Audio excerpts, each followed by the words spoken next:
Taxidermy tip of the day. So I'm working on a tanned bobcat face right here. I'm trying to get it prepared for mounting. And it's been tanned into a leather, but there's still a lot of little pieces of tissues left on the hide, some thicker areas of the leather, and I need to trim those down. So I'm working on the whiskers here right now. These are the little inside part of the whiskers, the base of them. If we turn this right side out, you'll see this is the face of the cat, and all these whiskers end with a little whisker bulb like this.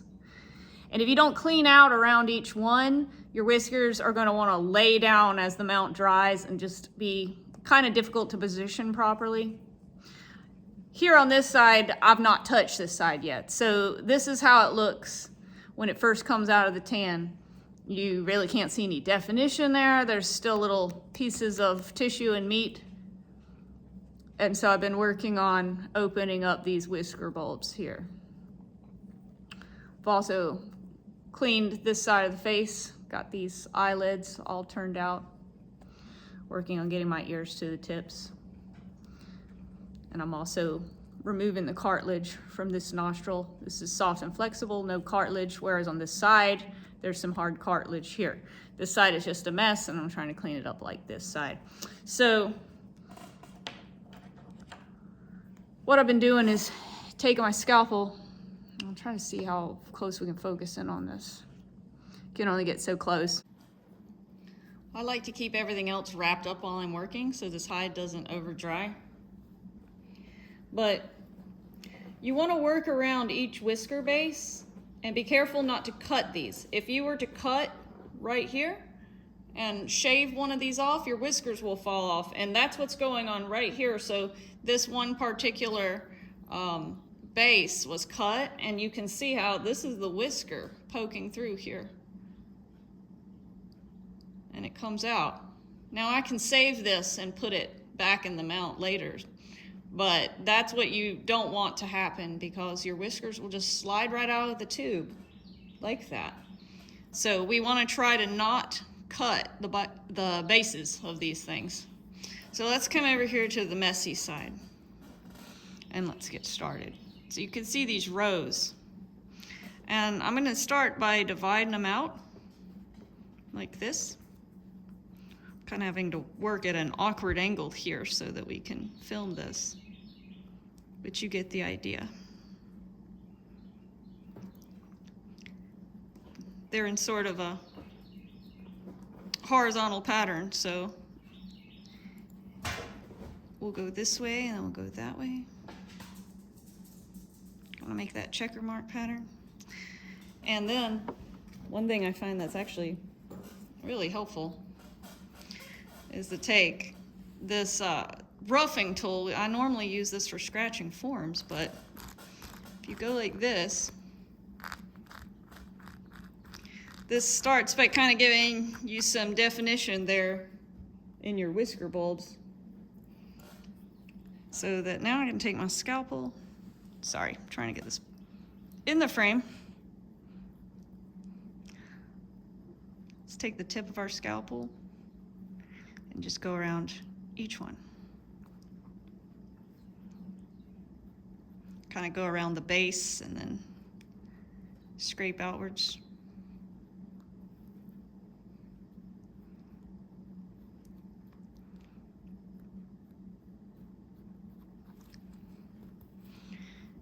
Did you see what I did there? You see how it's already kind of defined now? I've separated those and cleaned around the bases. So now we just need to do that with all of these.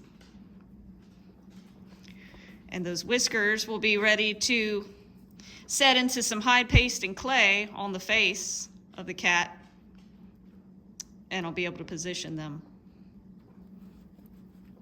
But yeah, a lot of work. This takes a lot of tedious work to get this all cleaned off to a more appropriate look like this. But now when we mount the cat, I'll put clay up under this area, and I'll get the face kind of in position. Then I'll take a little pin and press on the base of each one of these whiskers, and it'll go down into that clay, and I'll be able to position these whiskers.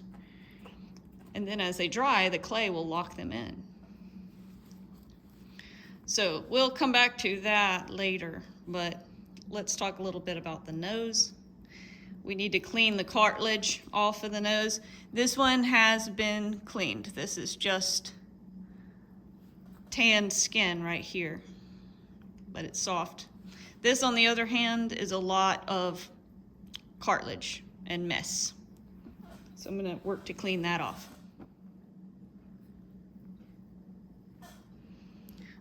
So luckily I have kind of small hands, because this really helps to be able to kind of put my fingers into the nostril of this area. I'm going to go ahead and get off some of this extra. We do not need that much skin on the nostril. I'm going to trim some of this down.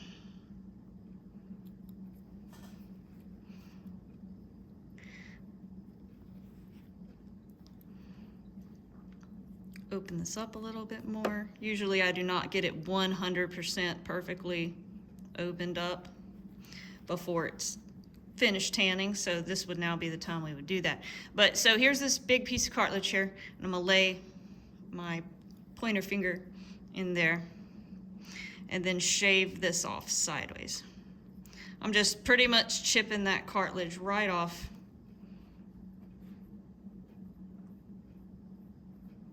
But I don't want to cut through the nostril skin, so I just have to go kind of real gently sideways.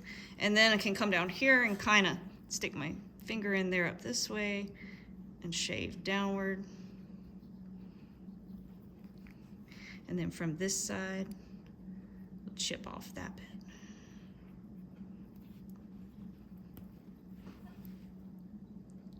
Big piece of cartilage right there.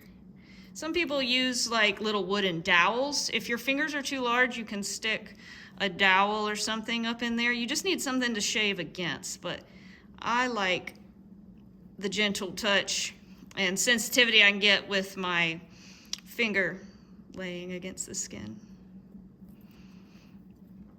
But yeah, I'll refine that a little more, but now this is flexible. There's no more cartilage on that, and that's much better.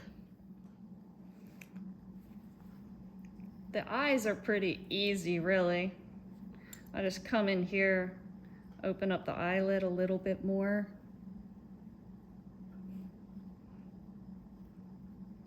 And then I'll take my scalpel and go all around the eye. Running sideways with that to just clean this whole area up. Like I said, this really isn't meat that you're seeing me shave off. It's actual leather, it's thickness. Now you can see the blue showing through, which means that you're close to the hair side. And a thin hide is just so much nicer to work with.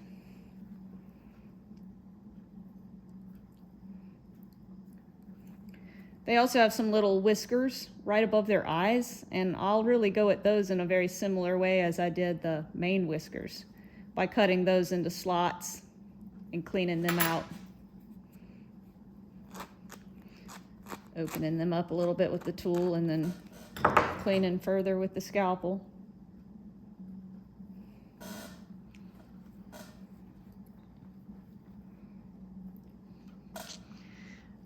And then the ears, I've already turned this ear all the way to the outer edge. You know, especially when it comes to doing Bondo ears, you want your ears completely turned. And I really like to get this ear flap completely turned out. You can see my finger is right there at the edge. This is the little flap on the outside of the ear. And we just want to make sure we turn that open. It's very easy for that to hide in there and not get turned.